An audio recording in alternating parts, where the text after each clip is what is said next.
जय श्री राम। आंजनेय की आत्मकथा। हमने अभी तक सुना कि हनुमान जी लंका पहुंचते हैं। लंका में चारों तरफ घूमने के बाद वे विभीषण जी से मिलते हैं और विभीषण जी उन्हें सीता जी के बारे में बताते हैं।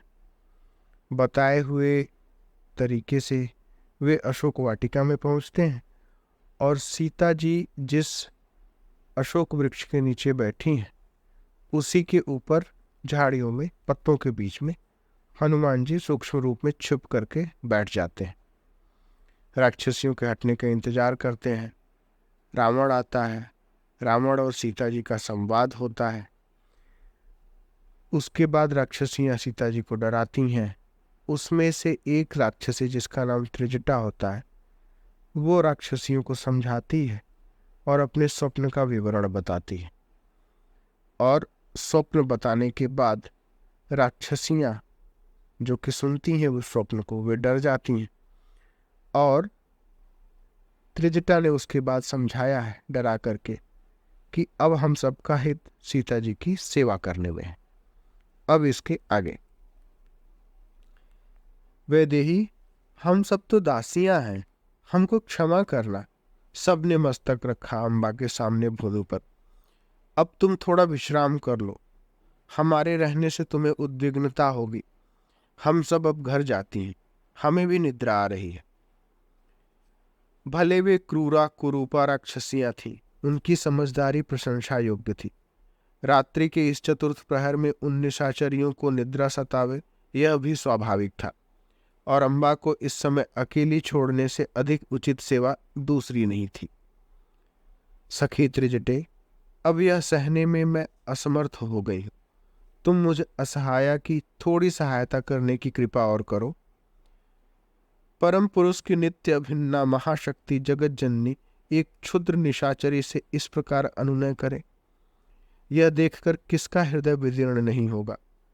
वे कातर कंठ कह रही थीं, थोड़ी अग्नि ला दो। कदर्य राक्षस की घृणित वासनापूर्ण बातों को सुनने की शक्ति मुझ में नहीं है और अपने दयामय आराध्य की उपेक्षा भी अब सही नहीं जाती। मैंने उनके अनुज को तिरस्कृत किया था। वे भक्तापराध क्षमा नहीं करते। जानती हूं यह उनके करों से सत्कृत शरीर पापी परुषाद का आहार बने, इससे पूर्व मैं इसे पावक को समर्पित कर दूंगी।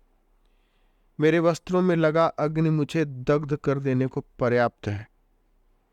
राजकुमारी, हम रात्रिचरों की परंपरा है कि रात्रि में किसी को भी अग्नि नहीं देते। मैंने देखा कि त्रिजटा भी व्याकुल हो उठी थी। वह उठकर खड़ी हो गई। इसे हम अपने लिए अपशकुन मानते हैं, अतः इस समय आप मुझे क्षमा करें। त्रिजटा चुपचाप चली गई। जाते जाते उसने अम्बा को मस्तक झुकाकर प्रणाम किया। उसके कुछ दूर जाते ही व्याकुल एकाकिनी अम्बा ने चारों ओर देखा। हाय अभागिनी, तुझे कोई एक अग्नि चिंगारी देने वाला भी नहीं है। तेरा शरीर नैकसेयों का आहार बने, यही तेरी नियति है। किंतु तब यह 1 मास पीछे क्यों? 1 मास और इस नारकीय पीड़ा को भोग कर राक्षस धम की न सुनने योग्य अपावन चर्चा सुनकर तुझे मरना ही है, तो अभी मरण में क्या हानि है? अग्निदेव तेरे तन की आहुति नहीं लेना चाहते? न सही। इतनी दीर्घ वेणी है तेरी, इसे कंठ में लपेट कर तरु शाखाओं से बांध तू लटक जा सकती है। तेरे निष्प्राण देह को फिर 10 ग्रीव खा ले या और कोई, तुझे क्या करना है? मेरे आराध्य, मेरे अंतर्यामी, इस दासी को क्षमा करना। वे महिमामयी उठ खड़ी हुई। नीचे तक पहुंची एक शाखा को उन्होंने कर उठाकर स्पर्श करके देखा। देव, भले यह आपके श्री चरणों का दर्शन पाए बिना देह त्याग कर रही है। दिग देवता साक्षी रहें, यह केवल आपकी है, जन्म जन्मांतर तक आपकी ही। इसे आगे अपना लेने की दया करना नाथ। इक्ष्वाकु वंशीय अयोध्या के चक्रवर्ती सुरेंद्र सखा महाराज दशरथ के 4 कुमार हुए।